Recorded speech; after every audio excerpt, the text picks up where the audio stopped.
So, welcome to the NiCE World London Takeover of the Punk CX podcast. This is part one of a two-part series of chats I had with NiCE executives, one of the clients, and an analyst while here at NiCE World London. Right now, I'm very excited to say I'm speaking to Michelle Cooper, Chief Marketing Officer from NiCE. Wow! Hello and welcome. How you doing? Good. Thank you so much for having me and for being here with us at NiCE World. You're very welcome. Now, can I ask you to give me a bit of a thumbnail sketch, a bit of a background on kind of Michelle and the work that you do? Yeah, absolutely. So as you mentioned, I lead global marketing and enablement for NiCE.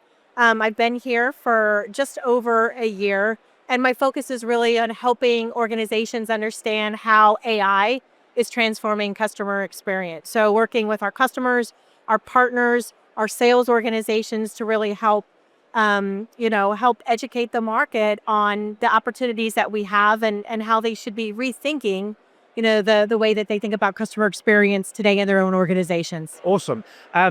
So as I say, we're at NiCE World London. This is part of a tour. You're like going around the world, but there's been a lot of talk about, new products, new platform innovations, all these different sort of things. As in many of these events, there's a lot. Yes. It's like drinking from the hosepipe, right?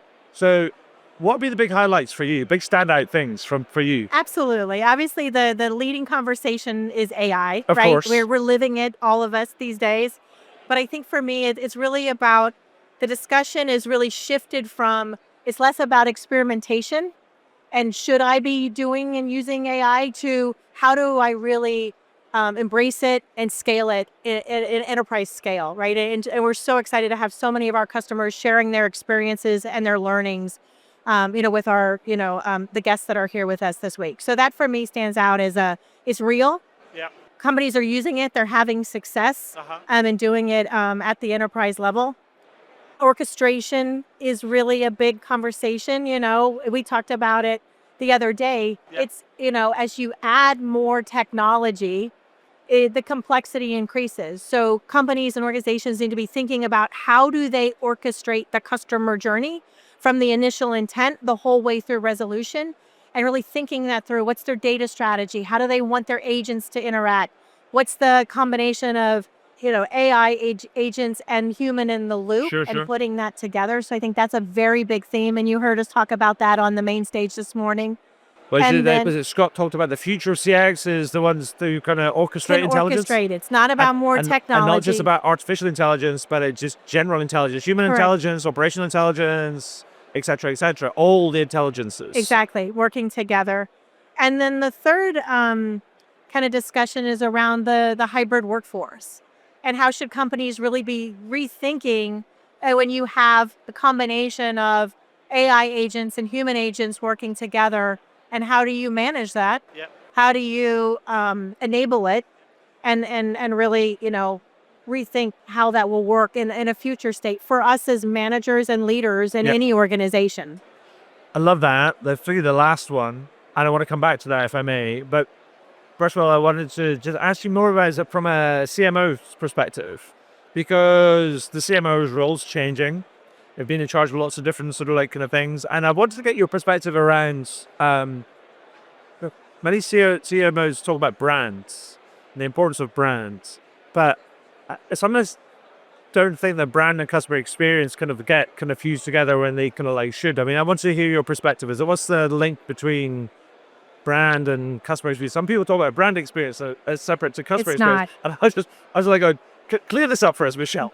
From my perspective, I feel like you asked me a loaded question. No, It's not. But from my perspective, the reality is that customer experience is your brand, whether you like it or not. Okay. And it's in those moments that you either build trust or you erode it very quickly in how you interact, your understanding of the customer's needs, their personalization, and whether you can ultimately get to resolution for whatever they're trying to solve for. So I think today they are synonymous with one another.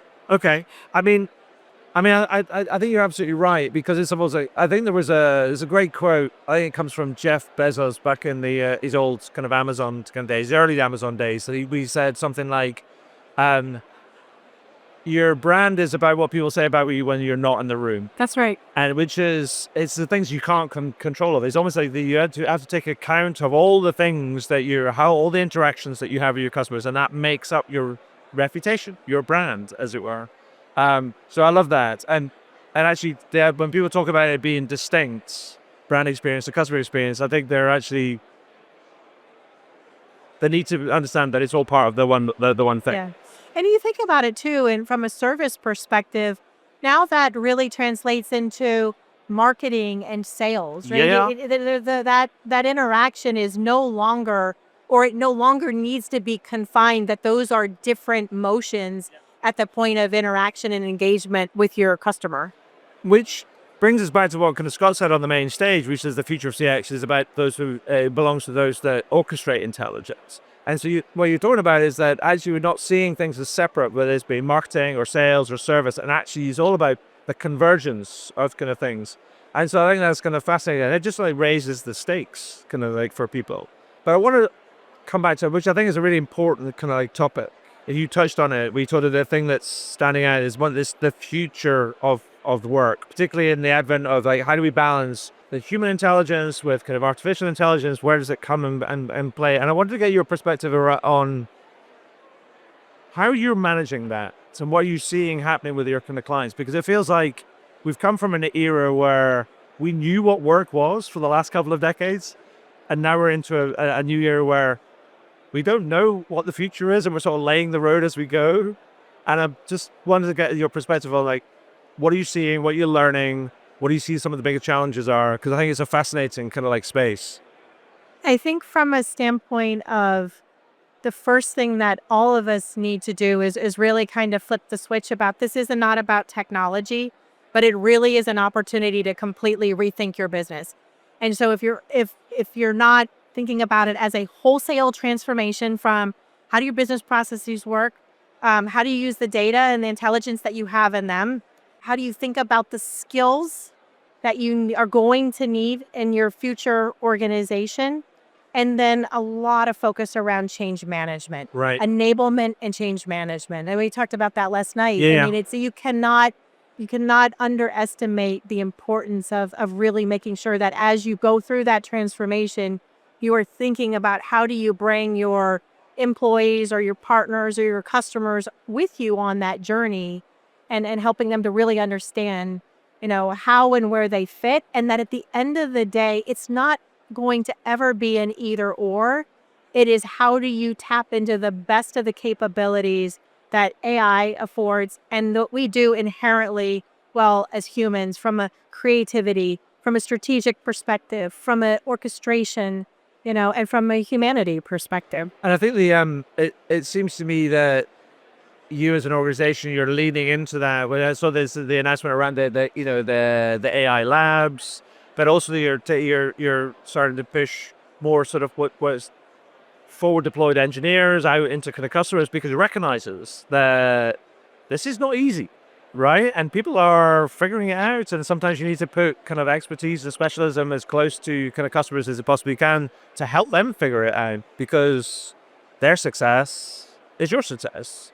And so it becomes this kind of partnership. And I think that's a really interesting kind of the thing, the way that things are evolving is moving less from a customer-vendor relationship, that it has to be partnership, because it's like we don't know kind of what the future holds when it comes to the future of kind of like work and things. So I think that's really interesting. I love what Jack said this morning in the keynote from Fabletics, where he talked about they started with some of their most challenging, instead of starting with something simple, they said they really were going to lean in and use it as a way to help really demonstrate what's possible, and then to build on that success to fuel the next areas that they wanted to focus on. Yeah, no, it was almost a counterintuitive thing to say, because everybody goes like, oh, start simple, pick a small use case and can like start this and then scale up from there. And he's like going, no. I love their story. Just like, go big, go home. Big. And Right. I just thought that's really smart, because like he says like going, well, if you do a simple thing and it takes you 2 days to do it, and then your board is going to come like going, why is it not taking you 2 days to do all these other kind of like things over here? And it's like there's a reality. It speaks to a reality around organizational change, and how people view kind of things. And so I thought that was fabulous kind of advice.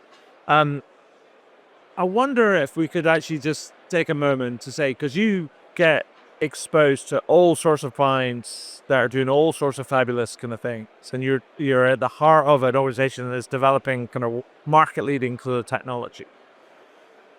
There's also a number of people that are just embarking on their journey as well, and people sometimes get worried about, the fear of missing out, like, I'm too slow, I need to catch the bus, and you're like, nah. The reality is there's a lot of people that are still starting, right?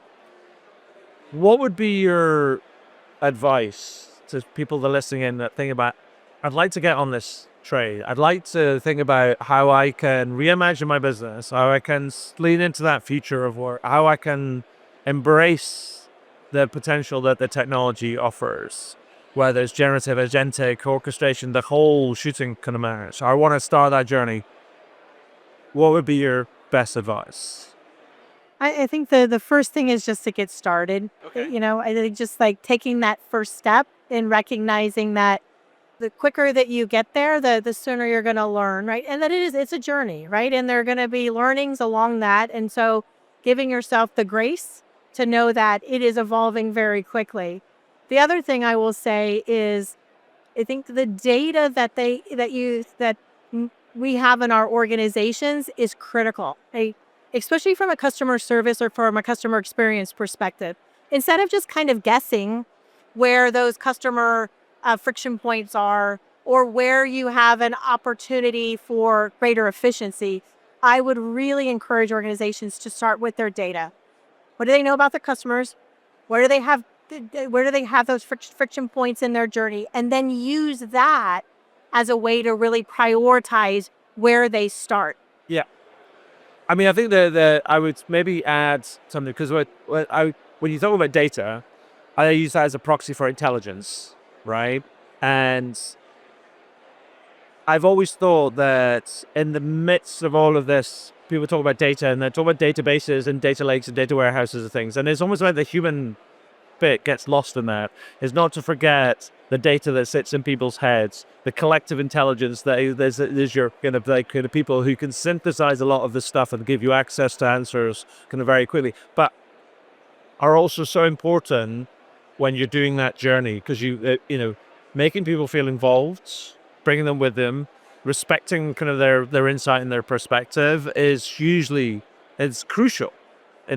And so that's the one thing I would say to that, because I think you're absolutely right, data, but the data in all its forms, stuff that sits in computers, but stuff that sits in our heads as well. Yeah. And I think it's to your point, from a human perspective, I think it's good to have open conversations, right? Yeah. Because there is a lot of uncertainty and fear. So I think the more organizations can be transparent around what they're trying to accomplish, what are the outcomes that they're looking to achieve, the fact that it's not an either or, it's a combination, right, of really tapping into the best that the technology has to offer and the best of what humans have to offer.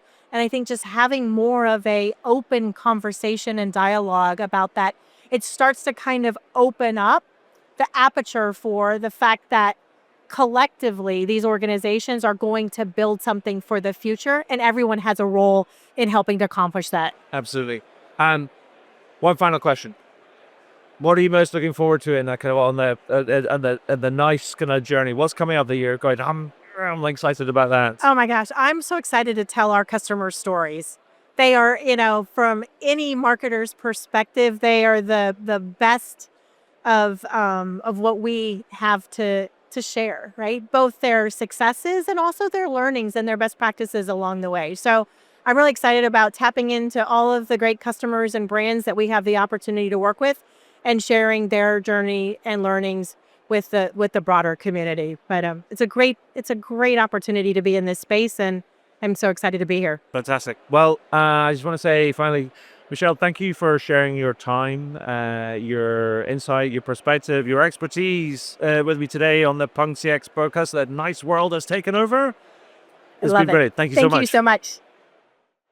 Welcome back to the NiCE World London Takeover of the Punk CX podcast. In the second part of part one, keep up, I'm going to be speaking to Chris Herbert, who is Director of Customer Service at Openreach, and Giles Bryan, General Manager of CX at NiCE. I think I got that right. Welcome, Chris and Giles. How are you both doing? Very good. Thank you for the invite. You're welcome. It's a tremendous day. Very pleased to be here. Brilliant. So, for the benefit of the folks that are watching or listening in, can I ask you to give me a quick thumbnail sketch about yourself and the work that you do? So I'll start with kind of you, Chris. Yeah, so I look after service within Openreach. Now, Openreach is the UK's backbone, digital backbone. We provide connectivity for events like this, homes, businesses, millions across the UK. And effectively, my role is looking at end-to-end service. How do we deliver the best service that our customers deserve? How do we ensure that the customer experience keeps pace with the demands and the ever-growing, needs of our customers? We are demanding as people. Absolutely. So, in a nutshell, that's broadly what I do. There's a lot more there, but I won't bore you with the rest of the detail. I love a bit of detail, but we'll maybe get into that. Giles. So I'm a general manager in our CX line of business, particularly the agentic line of business, the AI line of business. My particular focus is in proactive AI. That's using AI capabilities proactively to deal with people's needs, desires, wishes, hopes and dreams before they have to do things like call in or log in. So we are part of what's making the world a nicer place. Brilliant. I love that. It's a great, create a NiCE World. We're here at kind of NiCE World in London. This is part of the NiCE's kind of world tour. We've seen there's lots of people here. It's kind of, I don't know if people could pick up listening in. There's like a big buzz around, a lot of noise, a lot of people. But I wanted to ask you, there's been a lot of sort of talks and things. What have been some of the big highlights, the standout sort of things that you've gone, that's interesting. I really like kind of that. Let's do that from you. Yeah, I think the first thing for me is, there is a tremendous buzz in this room right now. I think it's clear that we're moving from experimentation to delivering real value now. We're moving from not just being pilots or tests, but large-scale deployments that not only save the business, in terms of efficiency, that's good, but now really starting to turn the dial on customer experience. I think 2 or 3 years ago, it was around how much value could you deliver in terms of pounds, shillings, pence. For me now, it's about delivering the value in terms of pounds, shillings, pence, but also that customer experience. And I think the second part for me, it's about how you can orchestrate the world of AI and proactive AI end to end. So it's not just about little user cases here or there. It's about how do you plug it in, connected to your colleagues, working hand in glove to deliver an end-to-end experience that everyone should be proud of. Yeah, perfect. Love it. Giles? So I've been with NiCE 5 years now. Since my company was acquired in 2021. Congratulations. And at the time, NiCE was mostly focused on what you might call call center software enablement. That was really what it was. It was a call center business. And sort of AI was kind of a side project almost, if you know what I mean. And as the years have progressed, and particularly with Scott arriving, an acquisition of Cognigy, we have transitioned now from a call center software provision business to an AI first business. And the buzz you're getting here, this excitement, the number of people here, the event, the topics, it's totally changed since 5 years ago. Yeah. This fundamentally is now an AI first company, and I'm hugely pleased to be part of that. And everyone here, as Chris said, recognizing this isn't experimentation. This is actual delivery of real CX benefits, real financial benefits at scale. And that's what we're here to celebrate and disseminate also. Correct. Well, I also wanted to kind of talk about celebrating, and we want to celebrate the some of the success that Openreach has had as you're a NiCE customer and you've been on a bit of a journey kind of like as well. And I wanted to kind of dig into that a little bit. But first of all, before I dig into it, I was going to say, tell me a little bit more about how Openreach operates, because I think people will understand it in terms of like some of the struggles that their customers can like face and some of the challenges that you had to overcome. And so if you paint us that picture, then we can get into what's actually happened and how you've kind of like how you've transformed that. So really good question. At the most basic level, Openreach runs the UK's broadband network. Yeah, we're a connectivity business. We connect the nation quite literally. We support our customers. We support hundreds of communication providers. I'll call them CPs from now on because it's a bit of a mouthful. But that's the likes of Sky, BT, TalkTalk, Vodafone. People that you can buy your broadband from. Absolutely. And for us, the challenge was scale. Each one of those communication providers had a slightly different sort of, communication strategy with their customers in terms of whether that was a provision experience or whether that was a repair experience. And I think that sort of linear approach, I'll describe as a linear approach. So as a consumer, if you wanted to change your engineering appointment, because life happens, yeah, you'd have to contact your CP, communication provider. They would have to contact us. We'd go, yes, sure, which day would you like? Go back to the communication provider, back to the customer. Now that could take up to 30 minutes at least in terms of that transaction. And I'll talk a little bit later about how we've transformed that, but that just paints a picture of what it was like, I think, before our partnership working with NiCE to be a much more proactive business, to reduce the effort of working with us on quite literally millions and millions of transactions per annum. Yeah, I know what that's like. You're trying to arrange an engineer's appointment, and then it's a bit like trying to get it all scheduled. But as you say, life happens, and then how do you you change that? And it's particularly when you're dealing with an appointment-based sort of kind of business, it's like when you have failed appointments, that's a big cost to the business, and those costs can amount up. I mean, so how did you move from that to where you are now? What's some of the bits that are in between? Because that's that's a big old journey. Am I right in saying that you had 700 different communication providers? 700. You're like, on a mod, it's not just like a handful. This is like a whole network. And that's worth pointing out. The complexity of the Openreach business is actually much higher than you would get with any normal AI implementation, because we're not just dealing with your customers, we're dealing with all of their customers. And those businesses are very cautious about how they engage as well. And it's not just about cost. The UK telco industry, like all telco industries, is hugely competitive. You have to make sure you retain customers, keep customers. This is when they're cutting the cord, costs are high, but the amount you can charge is constantly under pressure. It's a very challenging business. Yeah, I mean, Adrian, just to be really clear, our pivot over the last sort of 4 or 5 years of working with yourselves has moved very much into how can we deliver real customer experience outcomes that matter most to the customer. Yes, of course, the financial benefits, they're there, they're important, they have to be there. But for us, in a super fiercely competitive environment that we now operate, customers have choice. They don't have to choose Openreach anymore, or provider that is with Openreach, right? So we had to move from that reactive to proactive approach, and that meant not hiring our way out of it. And by that I mean not putting loads and loads of people in contact centers to do this, but to move from reactive to proactive. And that's where the partnership with NiCE really came in. And we can talk about some of the sort of the CX benefits shortly, Adrian, if you like. Yeah, well, I think so.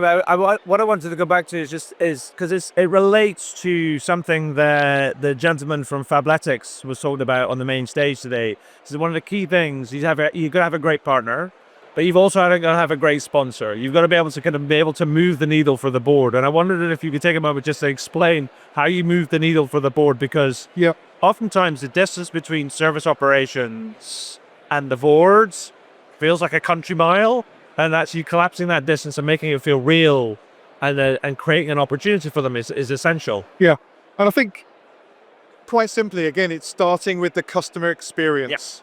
So describing to the board, who are big supporters of what we are doing here, hasn't always been straightforward, hasn't always been easy, but we started with, looking at the highest volume cohort of customers that we could find. So that was, in this case, how can I change my appointment without the need to go and call a communication provider to contact Openreach, to back to the communication provider, back to the customer.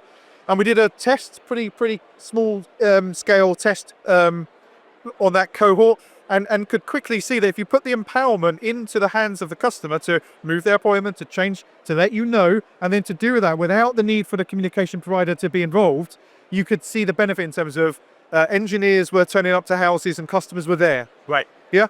Engineers were able to get customers connected on the first visit. And for me, that's a financial benefit. But the biggest thing is getting customers onto our network, right? Customers want connectivity and they want it when they want it, not, maybe when you can get around it. So that flexibility that we gave, I think, changed the landscape significantly. And the board could see that. They could see that in terms of financial benefit. And more importantly, they could see that in terms of just excellent customer experience benefit. Fantastic. And how did you bring all the communication providers? You actually almost create a test case and then go, look, you can have some of this. Or how did that work? Because that's like 700. Yeah. That's like a farming. That's a herd of people. I mean, look, I won't suggest it was easy, because it wasn't. But again, it's the same principle. To get the board on board, I had to go, right, this is what we want to do. This is the outcomes we're trying to drive. This is what I believe the benefit can be. And look at the results we've got. So we found a few friendly, all of our communication providers are friendly, but we found a few friendly communication providers to test with. Right. And it was it was Excel-based spreadsheet testing to prove the value. And then once we proved the value to them, to say, look, why get your customer to contact you when they can just do it seamlessly with us? That takes out effort from you, it connects your customer quicker, and it drives value all proactively, yeah? And the rest sort of snowballed then. They could see the benefit. They were them advocates at the various industry fora that we had to attend. And then everyone else slowly and actually quickly became on board. There's like a social phenomenon in there, though. It's basically like a fear of missing out. And it's worth being transparent. You have had to go to the board, multiple times during our engagement, and ask for non-trivial amounts of money because these things cost money. And you had to justify that based on, sure, the CX benefits, but also the financial benefits. That is a process that the board, have had to go through. We spent many a sleepless night over that one there, Charles. But no, in all seriousness, that's exactly right. You can't go to the board of a multi-billion-pound business that we are without here's your story, here's what it is for the business, here's what it is for our customers. And yeah, it wasn't always easy. But guess what? We went to those investment panels and we came out with the support and the backing of the business to go and deploy further. And here we are. We're doing 12 million conversations per annum, 12 million, 1 million per month, direct to our end customers, as I call them, to make it easier for our communication providers and ultimately deliver a better frictionless service. And so give me an idea of like what, so you've talked about it's all been agentic and kind of proactive and things. What's the solution combination that you've chosen to be able to kind of to do this? Yeah, and I think just to touch on that solution combination, it may not be the specific question you're asking me, but I'd like to touch on it if it's okay. That's fine. And I will come back to your question, I promise. AI is not, in my opinion now, about replacing people, right? It's about how do you work alongside the AI. So what we've built credibility on is we've taken a lot of the transactional yet proactive interactions away from our colleagues, and now we're giving them the real complex work to deal with that perhaps the AI capability can't yet do, or perhaps, a customer doesn't want to interact with AI. We now want to give them more choice. We've got people now that we're freeing up because we've taken the volume away from them to go, and here's the complex work that we are now want you to do to deliver a great customer experience. But I think just to give you sort of one example, I gave you the example of now you can change your appointment at the touch of a button in seconds. It used to take you probably 10, 15, 20, 30 minutes, yeah? We've recently gone live now with a lot of our Gen AI proactive capability, which is it's called a proactive Ask Me Anything. So what we were seeing is a significant proportion of customers, I guess, get nervous about the installation and they cancel before the engineers even arrived, right? That's not good for us. It's not good for our communication provider, and it's not good for the end customer because they need that connectivity. So we're now giving them the opportunity proactive to ask me anything, does exactly what it says on the tin. And it's a proactive Gen AI capability that responds to customers saying, what time is my engineer going to come? Will they, what's the experience like on the day? What am I going to expect? Can I have it here? Do I need to be next to a power socket? Which is particularly important if you're dealing with vulnerable customers. Correct. Or hard to reach kind of customers. But it also gives them the ability, don't get me wrong, gives them the ability to talk to someone if they want to. Yeah. But we're seeing great engagement with that. And it's handling now a lot of the sort of semi-complex questions that you can use Gen AI to handle proactively. And we're seeing early days, but we're seeing a really decent reduction on cancellations. which is good for us, good for our customers, and good for the end consumer or business in their home or business. Great for engineers who don't go roll up to an appointment that gets cancelled. So, Chris, we were having coffee earlier. You said this equates to how many thousands extra customers a year potentially for into the Openreach network? Well, I think I won't put a precise figure on it right now because it is, we are still in relatively early days, but it's tens of thousands. Right, okay. It could be tens of thousands. Now, have the confidence to go ahead with the installation with us because they got the right information proactively and get connected to the network. Okay. And to be clear, the benefit of tens of thousands of customers, that's tens of millions of pounds benefit, as that rolls in, which obviously pays for everything that's being done. Well, also you're kind of saving costs on the back end because you kind of reduce the cancellation of appointments and stuff as well because you'll be able to kind of like make that sort of, I feel like a bit more flexible and a bit more proactive because I know from my own kind of research is that there's a rule of thumb in appointment-based businesses, particularly where they have field service engineers,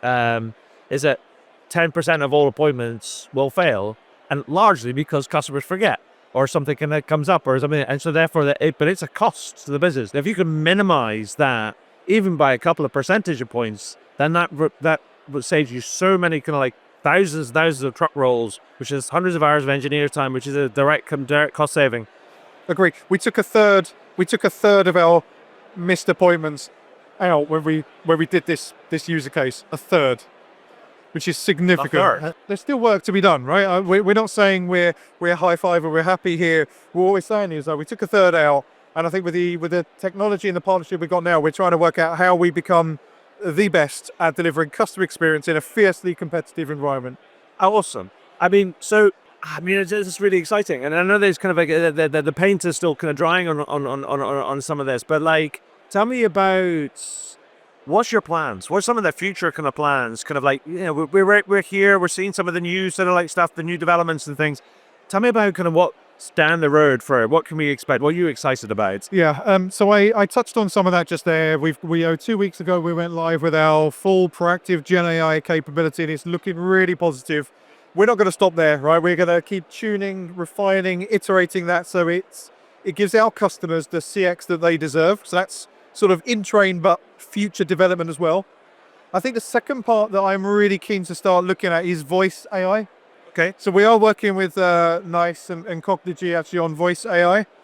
There's nervousness, of course. Okay. But I think it unlocks a cohort of customers that, again, we don't want to hire our way out of being able to reach those customers, right? We want to give customers the flexibility, choice to, whereby we can't get them because we haven't got a mobile phone number for them or an email address for them, but we do have a landline number for them. So we're starting to look at how we might test that safely in the right way to deliver a differentiated service through voice AI, not just, two-way SMS or email capability. But I'm really excited about that one. Tell me about the nervousness. Why are you nervous about that? What's the... is it just because it's new? Well, I'm nervous because I'm thinking of my own experience. Okay. Yeah. We've all had the automated contacts and, whether I should be saying this or not here, I'm going to say anyway. No, I rarely go further forward on that because I know. So you've got to get the empathy and the genuine nature of it, but being clear that it's a voice, it's automation. I think that's number one. Secondly, I'm thinking my own mum, for example. How does that work for cohorts of customers like my mum? Would she interact with that? I think she would if she had the confidence of the capability and the outcome that it could give her. E.g., you don't need to now wait and speak to someone. You could do it here. So I don't know, Adrian, maybe that's not making much sense, but I think it's 100%. It's 100%. Real It's world a human thing, right? But what I've seen, the capability, it's incredible, actually. And I think there is a massive place for it that delivers value for our business, our customers, and ultimately the consumers across the UK. Yeah, no, absolutely perfect. I mean, I look, when you react to something and it's based on your own experience and based on kind of your loved one's experience or what you're thinking about, that's real. And if that speaks to not from a business and a corporate and a brand and perspective, that speaks out from a customer perspective. And I think that's important because, it's important that we carry these concerns, these insights, these perspectives into the work that we do because it matters. It connects us to the people that we're trying to serve. And that's a really significant point. So with the Openreach acquisition that NiCE made, essentially we had a massive leap forwards in the capabilities, the generative capabilities, the voice AI. So we're going from pre-scripted, predefined engagement and voice to actually generative. And my favorite bit about this is the ability to incorporate knowledge specific to each of your CPs in that engagement. That has a massive change to the customer experience because it means you haven't got to hand off all the time. You can just manage the whole journey with that generative engagement. Yeah, absolutely. And making it specific to, one of our many, valuable customers, and making it specific to them so that when you are talking to us, there's the same sort of almost feel to the communication that you get, whether it's from, one of our 700 communications. I think that's game changing. And I think that is our ambition, right? And again, I'll go back to, we want to be the lowest effort organization to do business with, but also delivering that CX that we are all super proud of. We know that we can do. We made great progress over the last few years. There's much more that we are going to do. Okay, perfect. I mean, so one final question to both of you. You've been on this journey now for about 4 years now, just over 4 years. There are still people that are still getting started. What advice would you give to somebody who's embarking on their kind of journey? They're just starting that and really kind of step into an AI-enabled, AI-powered kind of customer experience, trying to really leverage some of the tools. What would be your best advice to them? So I think number one, be bold, be brave, think big, but start relatively small. Yeah, right. Take a cohort of customer with maximum volume and value and prove the benefit on there. But to do that, you've got to be really specific with the business problem you are trying to solve. I think where companies perhaps get stuck is they try to solve the world and end up solving very little, and then you've lost the confidence of your exec team to fund you. You've lost confidence of your customers to try new things. So I think, be clear on the problem that you are trying to solve. Be really clear on the measures of success. For me, it's not just pounds, shillings, pence. It's important, of course it is, but it's about the outcomes that you are trying to deliver. And I think in today's competitive, demanding environment, whether it's telecommunications, retail, whatever, customer experience outcomes are key. So anchor to the customer experience outcomes. And then I think the final point would be, how do you then communicate this to your people within your organization? And again, it's not about it's going to come along and take your jobs, in my opinion. It's about how I can take away some of that low but high volume transactional work that then you can have the time, effort and energy to handle those complex situations and really deliver that outstanding customer experience. Fantastic. Thank you. Giles? I would like businesses to think not just about automation, but about transformation. So not just about taking a cow path around a hill, making it straighter, turning it into a road, but how do they fly over the hill instead? How do they use the power of AI for something more than just a straightforward saving of some money? How do they use it to redefine the customer experience? That's the first thing. The second thing is, don't think about point IT solutions. Think about engaging business, IT, transformation, and the executive to design, to consider what the future looks like, and then start to pick those projects off with a North Star. And in that, leveraging the power of the platform that you have, leveraging the power of the great technology providers. The third thing is something to remember always. By the time a customer calls in, emails, or logs on, the chance of a great customer experience, a truly the best customer experience, that's already been missed. Because you've missed the opportunity to engage proactively because you know what that customer needs. So whatever else you're looking at, make sure you look at programs that are proactive, that are transformational, and that leverage the power of your platform. Awesome. So gentlemen, that's it. I just want to say thank you. Well, first of all, congratulations on your success and your partnership. Thank you for sharing your time and your insights kind of with me today at what is, in the background noise sense, a noisy place, but a very busy and buzzy sort of place here at NiCE World London. So yeah, thank you so much. Pleasure. Absolute pleasure. Thank you very much.